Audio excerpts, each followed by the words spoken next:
तो पहले तो वो जो बीमारी है वो रुके, हीलिंग हो, पहले रुक जाए, ठीक है ना। उसके बाद से जो जो परेशानियां हो सकती हैं या हो रही हैं, जो मेनली जो परेशानी आती है, जो हम लोगों ने पहले भी बात किया था ना, वो आती है क्या? नसों का बैठना, पैराप्लीजिया। ये बहुत ही कॉमन परेशानी है। किसमें? अपनी टीबी स्पाइन में, क्योंकि इसमें कोलैप्सिस बनता है। और अगर स्पाइन टूटता है तो उसके वजह से जो टूटी हुई चीजें होती हैं, वो चीजें हमारे नर्व पे प्रेशर डालती हैं, जिसकी वजह से हमारा नस बैठ सकता है। नस बैठना मतलब पैराप्लीजिया, ठीक है ना। पैरालिसिस जैसा सिचुएशन बन जाता है।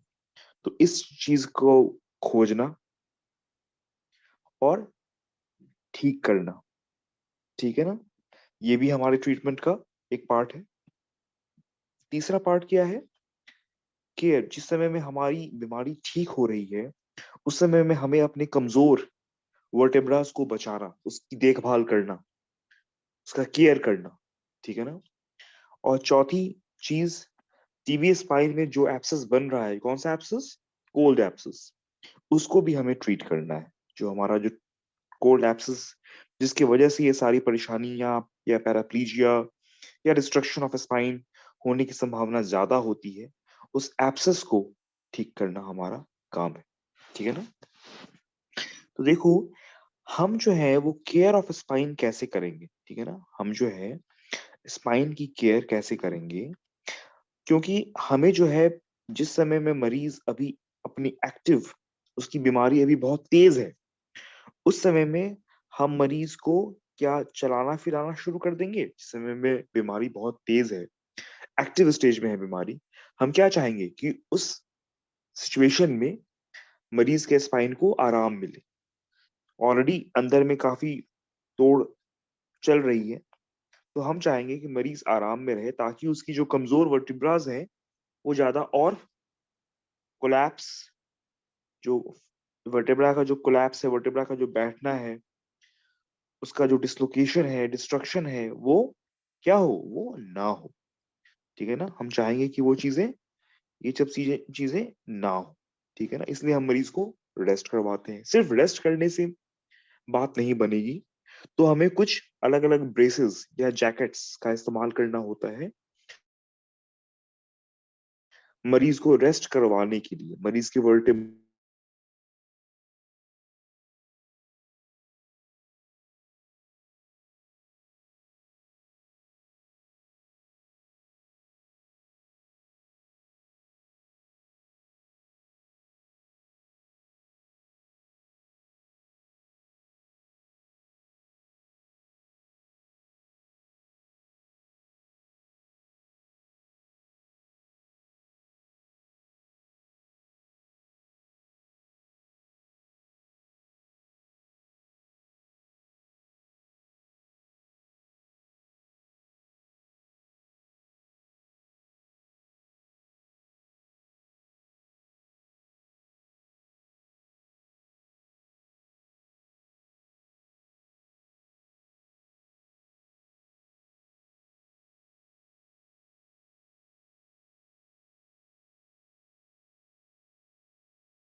या सॉरी एक्चुअली थोड़ा वो आई हैव टू लीव। ठीक है, तो हम लोग कहाँ थे? तो I think I need to share the thing.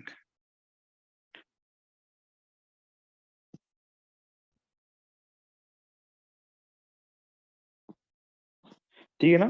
तो हमें जो है वो अपने जो कमजोर स्पाइन है उसे रेस्ट में देने के लिए हम कुछ जैकेट्स, कुछ ब्रेसेस का इस्तेमाल करते हैं। यहाँ जो आप इस पिक्चर पे फोटो देख रहे हैं, इस तरह के जैकेट का नाम होता है मिनर्वा। ठीक है ना? Minerva jacket. ये देख रहे हो ये जैकेट कितनी काम की चीज है? ये कैसे हमारे डॉर्सल एंड सर्वाइकल, इन दोनों एरियाज को सपोर्ट दे रहा है। जैसे हम लोग जानते हैं कि हमारा जो टीबी स्पाइन है वो मेनली हमारे डॉर्सल स्पाइन को ज्यादा इन्वॉल्व करता है। ठीक है ना? और क्योंकि हमारे डॉर्सल स्पाइनल कॉलम का जो विड्थ है, हमारी जो चौड़ाई होती है ना स्पाइनल कॉलम की, जहाँ पे हमारी नसें जाती रहती हैं, उसकी जो चौड़ाई है वो हमारे थोरैसिक लेवल पे कम होता है। तो जो पहले से ही पतला है, उसमें कुछ भी नया प्रेशर या नया एब्सेस या नया डेब्रिस बन जाएगा तो वो उसको और भी पतला और भी संकरा और भी नर्व को बैठाने की जो प्रवृत्ति है वो ज्यादा हो जाएगी। इसीलिए डॉर्सल स्पाइन में टीबी ज्यादा होती है, और डॉर्सल स्पाइन में टीबी की वजह से नसों की बैठने की भी जो प्रवृत्ति है वो ज्यादा होती है। इसीलिए हम जो हमारा मेन कंसर्न होता है वो मेनली, क्योंकि लंबर में होता ही काफी कम है, मेनली आपके सर्वाइकल और डॉर्सल, इनको सपोर्ट देना बहुत ही जरूरी होता है। तो जब हम मरीज को रेस्ट में रखना चाहते हैं, एक्टिव स्टेज में, बीमारी अभी काफी एक्टिव है, तो हम मरीज को इस तरीके के कास्ट में रख के हम उसको रेस्ट करवाते हैं। लेकिन मरीज हमेशा रेस्ट में नहीं रह सकता। ठीक है ना? क्योंकि रेस्ट में रहने से भी अलग अलग परेशानियां होती हैं, लंग्स पे, हार्ट पे, बॉडी की बाकी फंक्शंस पे। तो जब हम एक खास समय का रेस्ट मरीज को दे देते हैं, उसके बाद से हमें हमें मरीज को मोबिलाइज भी करवाना है, हमें मरीज को चलवाना भी है। ठीक है ना? जब एक 6 से 8 महीनों का आपने रेस्ट दे दिया, हड्डी बढ़ने लगी, बीमारी एक्टिव से हीलिंग स्टेज में आ रही है, एक्टिव स्टेज में के लिए आपने उसको एंटी ट्यूबरकुलर दवाइयां जो आपने पढ़ा होगा ना फार्माकोलॉजी में, रिफैम्पिसिन, आइसोनियाजाइड, पैराजानामाइड, ये सब जो हम जो दवाइयां पढ़ते हैं, ये सारी दवाइयां हमने उसको एक्टिव स्टेज में रेस्ट के साथ दिया। दवाइयों की वजह से वो अब एक्टिव ना रह के वो अब हीलिंग स्टेज में आ रहा है। तो जब हीलिंग स्टेज में आ जाएगा तो हम मरीज को बोलेंगे भाई अब तुम्हारी बीमारी हील हो रही है, तुम्हें चलना चाहिए, तुम्हें अब उठना चाहिए। तो उठने के चलने के लिए भी हमारे पास कुछ ब्रेसेस हैं। देखो, ये जो है ना हमारा, इसको हम बोलते हैं ऐश ब्रेस। ठीक है ना? ये हमारा ऐश ब्रेस है। ठीक है ना? गर्दन के लिए हमारे पास कॉलर आते हैं। ठीक है ना? इसको हम लोग बोलते हैं फिलाडेल्फिया कॉलर या फिर हार्ड कॉलर। ठीक है ना? इस कॉलर्स में हम मरीज को पहना के चलने के लिए बोलते हैं। ठीक है ना? तो ये हमारा हो गया, हमने कैसे उस मरीज को, उसकी वो स्पाइन की केयर की। ठीक है ना? उसके बाद से हमें जो है, जो हमारा कोल्ड एब्सेस है, जो हमारा फोर्थ पॉइंट था, कोल्ड एब्सेस को ट्रीट करना। ठीक है ना? कोल्ड एब्सेस को भी हमें ट्रीट करना जरूरी है, जहां जहां पे भी कोल्ड एब्सेस है, जैसे हमारे थोरैसिक लेवल पे बन गया, इस फोटो में सर्वाइकल लेवल पे कोल्ड एब्सेस बना हुआ है, तो हमें क्या करना होगा? उसका एस्पिरेशन करना होगा, हमें उसको निकालना होगा बाहर। ठीक है ना? क्योंकि कोल्ड एब्सेस में जो अंदर का कंटेंट होता है, जो अंदर का सामान होता है, वो जो अंदर का चीज होती है अंदर में इसके, वो क्या होती है? बहुत ही गाढ़ी होती है, बहुत ही थिक होती है। तो हम कैसा निडल इस्तेमाल करेंगे? Large board. ठीक है ना? मोटी मोटी निडल का इस्तेमाल करेंगे, ताकि अंदर में जो भी है वो इजिली आ जाए बाहर। ठीक है ना? तो इस तरीके से हमने कोल्ड एब्सेस को भी ट्रीट किया। ठीक है। बीमारी और बीमारी की वजह से जो कॉम्प्लिकेशंस होती हैं वो हमने पहले भी बात किया था, बट एक बार फिर से यहाँ बात कर लेते हैं। टीबी स्पाइन में जो हमारे मेन कॉम्प्लिकेशंस होते हैं, जिससे हमें बहुत खतरा और बहुत डर लगता है, वो दो चीजें ही हैं। एक तो कोल्ड एब्सेस का डर, क्योंकि कोल्ड एब्सेस अपने आप में बहुत ही बुरी चीज है कि एक तो ये किसी भी प्लेन में फैल जाता है और किसी भी प्लेन में जाके नर्व को बैठा देता है, नर्व को कॉम्प्रोमाइज कर देता है। ठीक है ना, ये परेशानी करता है। और दूसरा, इसी कोल्ड एब्सेस की वजह से या फिर हड्डी के, स्पाइन के टूटने, डिस्ट्रक्शन, स्पाइन के खराब होने, नसों के बैठने की वजह से हमारा न्यूरोलॉजिकल प्रॉब्लम, जिसका नाम हम लोग मेनली पैराप्लीजिया से हम लोग समझते हैं। ठीक है ना, तो ये जो है ये हमारा टीबी स्पाइन की परेशानी। ठीक है ना।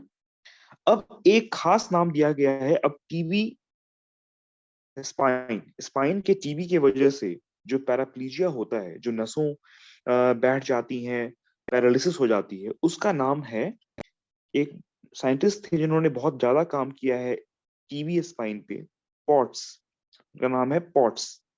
उसका नाम होता है पॉट्स पैराप्लीजिया। उन्हीं के नाम पे अगर आपने कहीं भी ये चीज वर्ड देखी, पॉट्स पैराप्लीजिया, तो आपको समझ लेना है कि स्पाइन के टीबी के वजह से जो पैराप्लीजिया, जो पैरालिसिस हो रही है, उसकी बात की जा रही। पॉट्स वर्ड्स जब आपके दिमाग में आए तो आपको ये समझना है। ठीक है ना, पॉट्स पैराप्लीजिया से। ठीक है। तो पॉट्स पैराप्लीजिया होने के कारण क्या क्या है?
सॉरी एक्चुअली में क्लास थोड़ी सी वो इंटरप्ट हो गई, यहाँ पे काफी ज्यादा अर्थक्वेक वेव्स आ गए यहाँ पे, तो सॉरी आज की क्लास फिलहाल हम लोग यहीं पे रोकते हैं। We can continue tomorrow.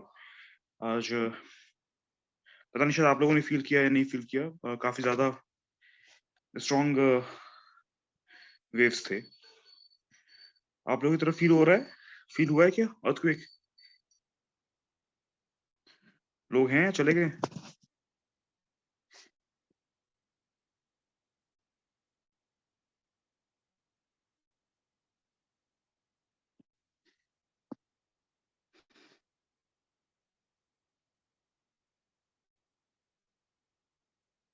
Oh actually यहाँ पे काफी एनीवेज अगर थोड़ा सा मैं पढ़ा देता हूँ फिर आप लोगों को। एक्चुअली यहाँ पे बहुत ही स्ट्रॉन्ग अर्थक्वेक वेव्स आए थे यहाँ पे जहाँ पे मैं हूँ। लखनऊ से मैं दूर हूँ, तो यहाँ पे तो नहीं, बट लखनऊ से मैं दूर हूँ। यहाँ पे काफी स्ट्रॉन्ग वेव्स आए थे, मैं 6th फ्लोर पे था, लाइक पूरी बिल्डिंग खाली हो गई इस बीच में और काफी लोग यहाँ वहाँ भाग रहे थे, सो क्लास थोड़ी बीच में रोकनी पड़ी। इट वाज वेरी स्ट्रॉन्ग, पूरी बिल्डिंग हिल गई, घर की पेंटिंग वेंटिंग गिर गई, फ्रिज गिर गया, इतना ज्यादा स्ट्रॉन्ग कंपन था। ये मुरादाबाद के पास, मुरादाबाद के पास।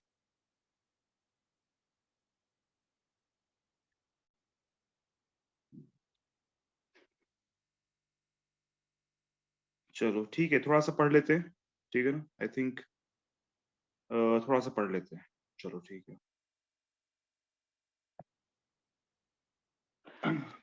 ठीक है, तो पॉट्स पैराप्लीजिया का जो है,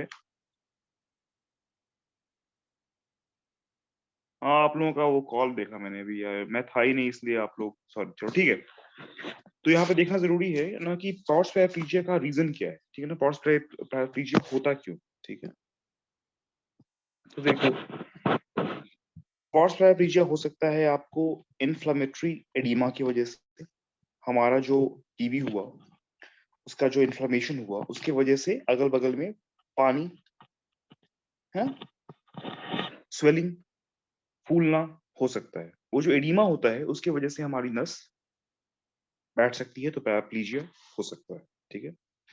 दूसरा, हमारा पस, जो हमारा बाहरी हड्डी टूटी, जो हमारा जो इन्फेक्शन हुआ, वो जो पस बना, वो पस भी हमारा नर्व को बैठा सकता है, ठीक है ना। पस हुआ, ग्रेनुलेशन टिश्यूज हुए, ठीक है ना।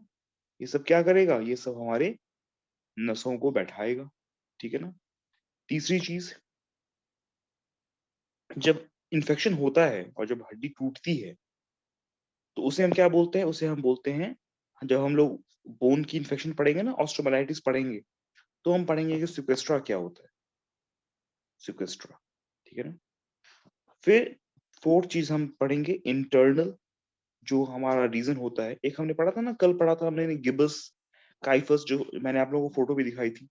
आई थिंक मैं आप लोगों को वो वाली फोटो दिखा देता हूँ, कैसी फोटो थी वो। ये ऐसी फोटो फोटो थी, याद है ये वाला, ये जो फोटो मैंने दिखाया था आपको काइफस का, गिब्बस का, ठीक है। तो जैसा ये बाहर दिखाई देता है वैसा ही एक काइफस गिब्बस हमारे अंदर भी होता है, ठीक है। मतलब अंदर मतलब स्पाइन के आसपास, उसे हम बोलते हैं, देखो ये है ना, ये हमारा है इंटरनल गिब्बस। ये हमारे स्पाइन का कौन सा पार्ट है, एंटीरियर पोस्टीरियर, ये हमारा एंटीरियर पार्ट है, ये हमारा पोस्टीरियर पार्ट है। एंटीरियर पार्ट में जो है ना एक एंगल जैसा बन जाता है, ठीक है ना। और ये जो एंगल है वो हमारे नसों को दबाता है, इसे हम बोलते हैं इंटरनल, इंटरनल गिब्बस। मतलब कहने का मतलब है कि नसों को बैठाने वाले जो रीजंस हैं वो ये कुछ चार रीजंस हैं। चाहे तो एडिमा हो जाए पस की वजह से, बोन जो टूटती है उसकी सिक्वेस्ट्रा की वजह से, या फिर इंटरनल गिब्बस की वजह से, ठीक है। फिर आते हैं पैराप्लीजिया के टाइप्स, ठीक है ना। फिर आते हैं पैराप्लीजिया के टाइप्स, ठीक है। पैराप्लीजिया के जो है, जो टाइप्स हैं, उसको मेनली दो तरीके से बांटा गया है। जो पैराप्लीजिया के जो टाइप्स हैं उसको मेनली दो तरीके से बांटा गया है। एक है आपको अर्ली ऑनसेट, दूसरा है आपको लेट ऑनसेट, ठीक है ना। अर्ली और लेट ऑनसेट हमने बोल तो दिया, लेकिन इसका जो ड्यूरेशन है वो क्या माना गया है, अगर हमारा बीमारी शुरू होने के 2 साल के अंदर अंदर नसें बैठ गई तो वो है आपको अर्ली। और बीमारी शुरू होने के 2 साल के बाद अगर हमारा पैराप्लीजिया, हमारी नसें बैठ रही हैं, तो वो है लेट, ठीक है ना। तो जब हमारी जो नसों बैठने की जो प्रक्रिया जब शुरू होती है, जो हमारा प्रोग्रेस होता है, किस चीज का, पैराप्लीजिया का, नसों बैठने की जो प्रोग्रेस है, जो उसकी जो स्थिति है, उसका जो पहला स्टेज आता है वो होता है हमारी स्पैस्टिसिटी। जब भी टीबी की वजह से नसें बैठनी शुरू होती हैं, सबसे पहले हमारी जो है ना मसल्स स्पैस्टिक, बहुत ही ज्यादा टेंस हो जाती हैं। और आपने पढ़ा होगा अपनी फिजियोलॉजी में, जब भी स्पैस्टिसिटी ज्यादा होती है तो क्या हम देखने को मिलता है हमें, क्लोनस। क्लोनस याद है ना, क्या होता है क्लोनस। क्लोनस अगर आपको याद नहीं है तो जैसे कि मान लो ये हमारा नी है, ये हमारा एंकल है, ठीक है ना। आपने इसको ऐसे पकड़ रखा है। जब हमारा स्पैस्टिसिटी, जब हमारी टेंस, हमारा मसल ज्यादा टेंस रहेगा, और अगर हम तुरंत डॉर्सी फ्लेक्शन करेंगे एंकल का, तो हमारा एंकल जो है ना वो ऐसे ऐसे ऐसे आगे पीछे आगे पीछे आगे पीछे कई देर तक हिलता रहेगा। उसे हम बोलते हैं क्लोनस। लगातार रेगुलर जर्की मूवमेंट्स को हम बोलते हैं क्लोनस। तो जब हमारी नसें बैठनी की जो प्रक्रिया शुरुआत होती है टीबी स्पाइन में, तो उसका पहला फीचर क्या है, सबसे पहला फीचर है स्पैस्टिसिटी और क्लोनस। उसके बाद धीरे धीरे हमारी मसल्स कमजोर होने लगती हैं, हमारी वीकनेस, मसल की वीकनेस शुरू हो जाती है। फिर मसल की वीकनेस के बाद हमारा आता है, एक टर्म होती है पैराप्लीजिया इन एक्सटेंशन। मैं दिखाता हूं अभी क्या होता है पैराप्लीजिया इन एक्सटेंशन। दूसरा होता है पैराप्लीजिया इन फ्लेक्शन, ठीक है। और फिर लास्ट में जितना ये स्पैस्टिक था, अब उतना ही ये मुलायम, फ्लैसिड हो जाएगा। तो ये हमारा तरीका है जिस हिसाब से हमारा पैराप्लीजिया आगे बढ़ता है। पहले बहुत स्पैस्टिक होगा, बहुत टेंस होगा, फिर कमजोर होगा, फिर एक्सटेंशन में पैराप्लीजिया, फ्लेक्शन में पैराप्लीजिया और लास्ट में एकदम फ्लैसिड। देखो ये है ना, यहाँ देखो हमारा हाथ कैसे फ्लेक्शन में है, ठीक है ना, तो ये है हमारा पैराप्लीजिया इन फ्लेक्शन। और यहाँ देखो ये हाथ कैसे एक्सटेंशन में है, ये हमारा है पैराप्लीजिया इन एक्सटेंशन। ठीक है ना, ये बस आप नाम जानो, इसके आगे कुछ जानने की जरूरत इसमें आप लोगों के अभी एमबीबीएस पीओएमएस के लेवल पे जानने की जरूरत ज्यादा नहीं है। ठीक है ना, फिर आती है हम बीमारी को कैसे पकड़ेंगे, ये हमने ऑलरेडी कई बार बात कर रखा है कि पॉट्स पैराप्लीजिया को भी पकड़ने का तरीका वही है जो टीबी स्पाइन को पकड़ने का तरीका है। क्या क्या, वही अपना एमआरआई करवाएंगे, सीटी स्कैन करवाएंगे। ठीक है ना, क्योंकि अब हमें पता हो चुका है कि टीबी ही रीजन है, तो हम सीटी गाइडेड बायोप्सी नहीं भी करवा सकते हैं, क्योंकि सीटी गाइडेड बायोप्सी का रोल क्या है, पता लगाने के लिए कि भाई ये जो परेशानी आई है स्पाइन में उसका रीजन क्या है। अब तो हमें पता हो चुका है कि भाई ये टीबी के वजह से ही ये परेशानी है, तो हमें बायोप्सी करने की जरूरत क्या। ठीक है ना, तो ये हो गया। अब जब हम पॉट्स पैराप्लीजिया को ट्रीट करेंगे तो हमारा मोटिव क्या रहेगा, हमारा मोटिव रहेगा, सबसे पहला मोटिव क्या रहेगा कि जो नसें बैठ गई हैं उन नसों की रिकवरी, जो हमारी नसें बैठ गई हैं उसकी रिकवरी करवाना।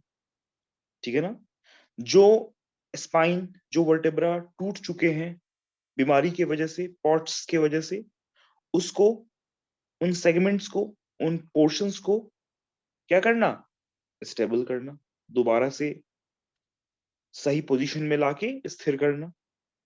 और फिर लास्ट में क्या है, मरीज को दोबारा से चलने फिरने की शक्ति देना, उसको रिहेबिलिटेट करना, उसको दोबारा से समाज में मिलवाना, अपना रोजमर्रे का काम करने के हिसाब से तैयार करना। वो है इसके तरीके, वो है इसकी ट्रीटमेंट करने का तरीका।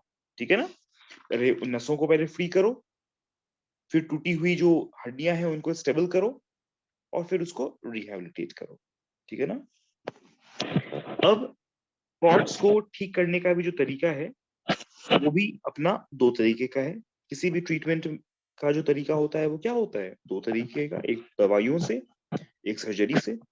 जब दवाइयों से आप करते हो तो उसे हम बोलते हैं कंजर्वेटिव या फिर नॉन सर्जिकल, और जब ट्रीटमेंट सर्जिकल कर रहे हो तो भाई सर्जिकल। ठीक है ना, तो हम जो है पहले, अगर हमारा पॉट्स है मतलब टीबी स्पाइन है, तो हम कौन सी दवाइयां देंगे, ऑफ कोर्स एटीटी देंगे, एंटी ट्यूबरकुलर ट्रीटमेंट दवाइयां देंगे हम।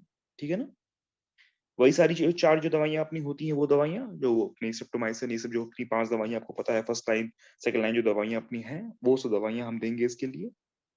उसके बाद से ऑपरेटिव सर्जरी हम कब करना चाहेंगे, उसके कुछ रीजंस हैं, हम सर्जरी कब करना चाहेंगे। चाहे तो पहला रीजन है सर्जरी करने का कि हम दवाइयां दे रहे हैं, हम एटीटी चला रहे हैं, और अचानक से पैराप्लीजिया हो गया या सीवियर हो गया, जितना था उससे और ज्यादा आगे बढ़ गया, वो ठीक नहीं हो रहा, वो और सीवियर होता जा रहा है, तो हम उसको सर्जरी के बारे में सोचेंगे।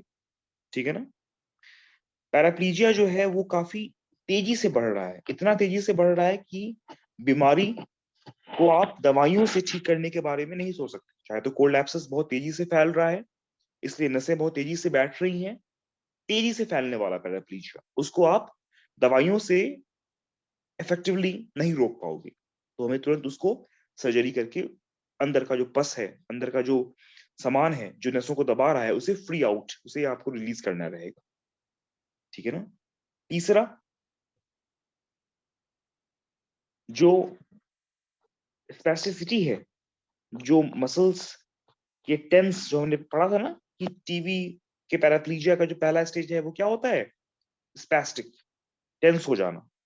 वो इतना टेंस है कि अनकंट्रोल्ड टेंशन है, काफी ज्यादा रिजिड है, तो भी आप समझ जाओगे कि भाई ये चीज सिर्फ दवाइयों से ठीक नहीं हो सकती, इसके लिए हमें आगे बढ़ के सर्जरी का सहारा लेना पड़ेगा। तो हम जो सर्जरी कर रहे हैं उसका पर्पस क्या है, उसका पर्पस है कि वर्टेब्रा के आसपास जो एब्सेस, हड्डियां का चूरा जो बना है बीमारी के वजह से, टीबी हुआ, उसने वर्टेब्रा को चूरा बनाया, डेब्रिस बनाया, और वो सब चीजें जो है हमारी नसों को बैठा रही हैं। इन सब चीजों को रिलीज करवाना, पस को रिलीज करवाना, हड्डी के चूरे को रिलीज करवाना, ग्रैनुलेशन टिश्यूज को रिलीज करवाना, क्यों? ताकि हमारी नर्व फ्री हो सके। यही हमारा मोटिव है, यही हमारा मुद्दा है सर्जरी करने का, क्योंकि वो सब चीजें सिर्फ दवाइयों से ठीक नहीं हो पा रही थी, दवाइयों से नहीं रुक पा रही थी। इसलिए हम आगे बढ़ के सर्जरी का सहारा लेके उन रुकी हुई चीजों को, उन वो चीजों को जो नसों को दबा रही हैं, उनको वहां से रिलीज करवाते हैं। अब इसके लिए कुछ सर्जरी के नाम बस आप जान लो, जो हम इस्तेमाल करते हैं इस चीज को ठीक करने के लिए, ठीक है ना। पहली जो सर्जरी है, जिसको जो भी आप यहाँ पे देख पा रहे हो, मैं इसको लाल से दिखाता हूँ। ये देखो, ये क्या सर्जरी है? ये है अपनी कॉस्टो ट्रांसवर्स एक्टमी। इस नाम से ही समझ जाओगे आप कि इसका मतलब क्या है। कॉस्टो ट्रांसवर्स, ठीक है ना। कॉस्टो ट्रांसवर्स, कॉस्टो मतलब रिब, ट्रांसवर्स कहां से आया है? ट्रांसवर्स प्रोसेस से। अब देखो यहाँ पे, ये देखो, ये अपनी क्या है? ये अपनी क्या आ रही है यहाँ पे? ये अपनी रिब है, ये अपना वर्टेब्रा है, ठीक है ना। ये अपनी रिब है, ये अपनी वर्टेब्रा का ये कौन सा प्रोसेस है? स्पाइनस। और एक इस तरफ और एक इस तरफ, इनको मैं दिखाता हूं, इनको मैं दिखाता हूं ग्रीन से।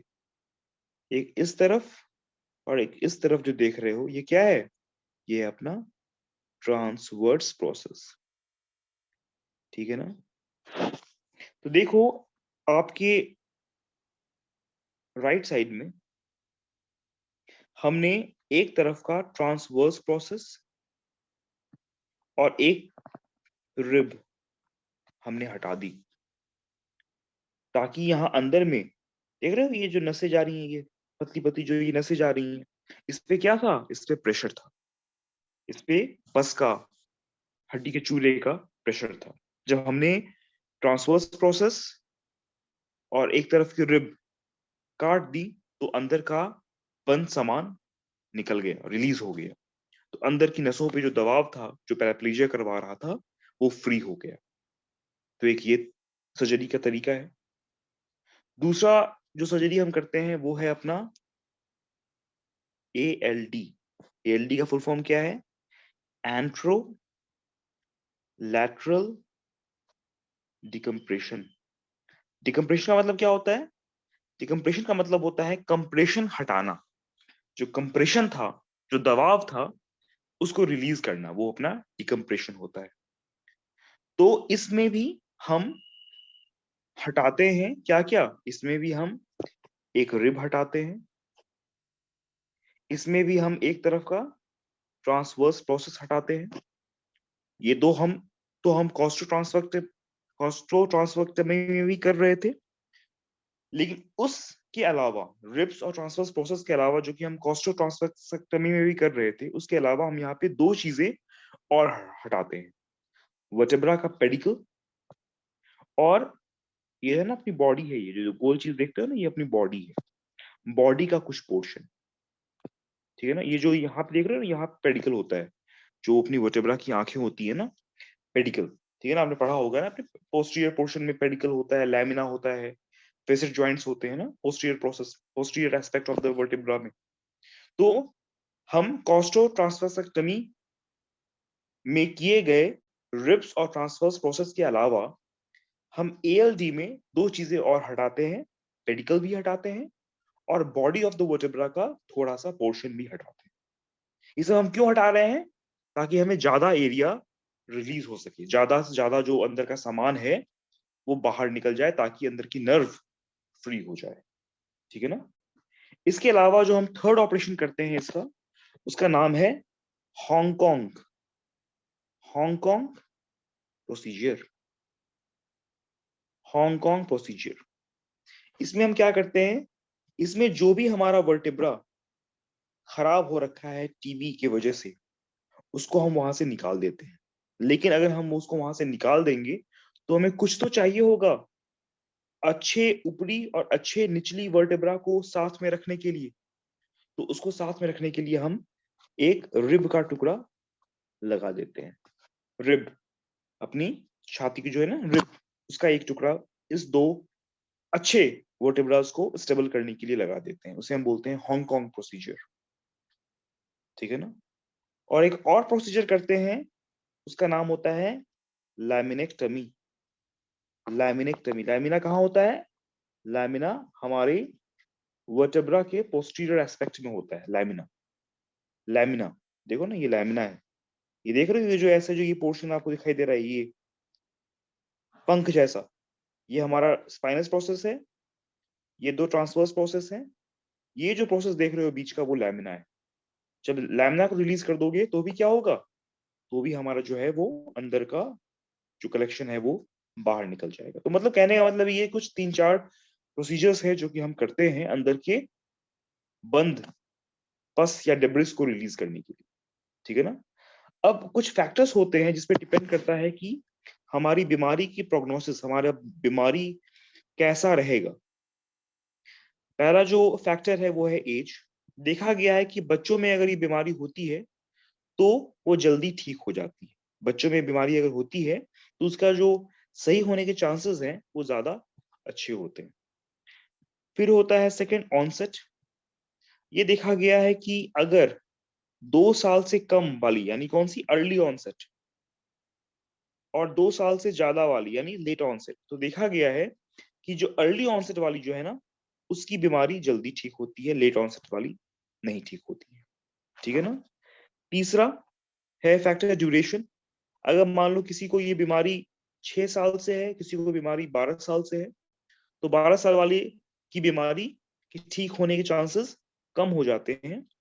कम समय से जो चीज खराब है उसके अच्छे होने के चांसेस थोड़ा बढ़ जाते हैं। ठीक है ना। उसके बाद से फिर उसके बाद से फिर क्या है? अगर मान लो मोटर मोटर हमारी जो मसल्स काम करने की जो क्षमता है, अगर वो पैरालाइज हुई है, और हमारी पेशाब विशाब को जो नर्व देती है सप्लाई, वो बैठी है, तो अगर हमारी सिर्फ मसल बैठी है तो इसके चांसेस अच्छे होने के ज्यादा हैं।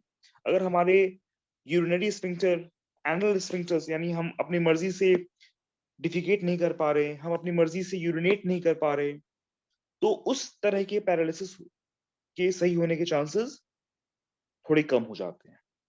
मसल पैरालिसिस अगर हुई है सिर्फ, तो उसके अच्छे होने के चांसेस थोड़े ज्यादा अच्छे रहते हैं।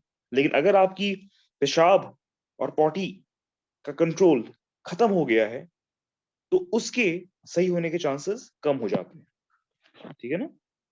और अगर अपना अचानक से बहुत तेजी से अगर आपका पैरालिसिस हो रहा है, रैपिड ऑनसेट हो रहा है, बहुत तेजी से, बहुत जल्दी बढ़ रहा है, ये अर्ली था, इसको आप कंफ्यूज मत करना। अर्ली का मतलब होता है 2 साल, बीमारी शुरू होने के 2 साल के अंदर अंदर, वो अर्ली है।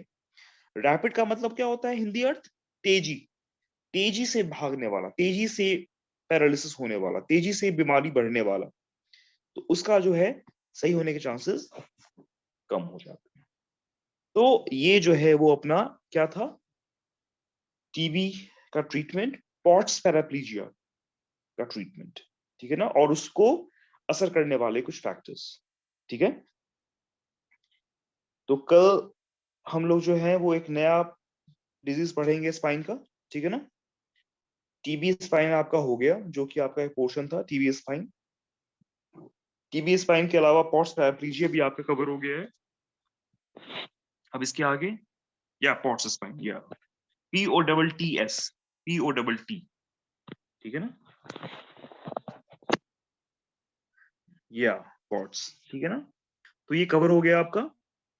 या शिफा, यू आर राइट, पॉट्स। ठीक है ना। तो ये जो है अब जो है कल हम लोग एक नई बीमारी पढ़ेंगे स्पाइन के बारे में, जो आपके पोर्शन में है, एंक्लोजिंग स्पॉन्डिलाइटिस है आपके पोर्शन में, देखा मैंने।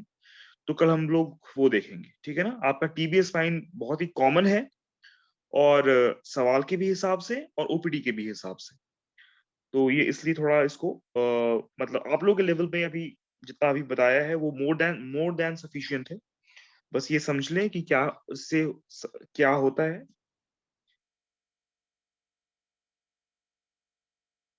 यार आई थिंक अगर मैं टाइमिंग चेंज भी कर लूंगा तो शायद इतने ही लोग होंगे। आई डोंट थिंक कि लोग बढ़ेंगे। क्या आप लोगों को ऐसा लगता है कि लोग बढ़ जाएंगे टाइमिंग चेंज करने से?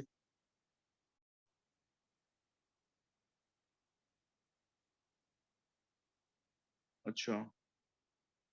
ओके। ठीक है। एक्चुअली में देखता हूँ मैं इसके बारे में, मैं आपको बताता हूँ कि लाइक टाइमिंग चेंजेस का कैसा रहेगा। अदरवाइज क्लासेस तो ठीक ठाक जा रही हैं, मतलब ऐसा कुछ तो नहीं है ना, classes are going fine I, या फिर कुछ कोई फीडबैक है तो प्लीज दे दीजिए। ना, या thank you Shifa, thank you for convincing. चलो देखते हैं, मैं चेंज करूंगा। ओके। ओके यार, thank you for the feedback. Okay यार, ठीक है यार। चलो, ओके देन, तो फिर कल मिलते हैं विद न्यू टॉपिक, ठीक है ना? टीबीएस फाइन हो गया। अभी जो कल जो पढ़ेंगे थोड़ा वो इंटरेस्टिंग है, तो कल मिलते हैं, ठीक है? आप लोग भी सेफ रहो। भूकंप आने के चांसेस हैं तो थोड़ा सा जग के रहो, ठीक है ना? And sorry for the disturbance जो आज फील हुआ आप लोगों को, क्योंकि अचानक से यार बहुत ही हैवॉक हो गया था पूरी बिल्डिंग में, सो सॉरी फॉर दैट। ठीक है ना? या बी केयरफुल, बी सेफ, ठीक है ना?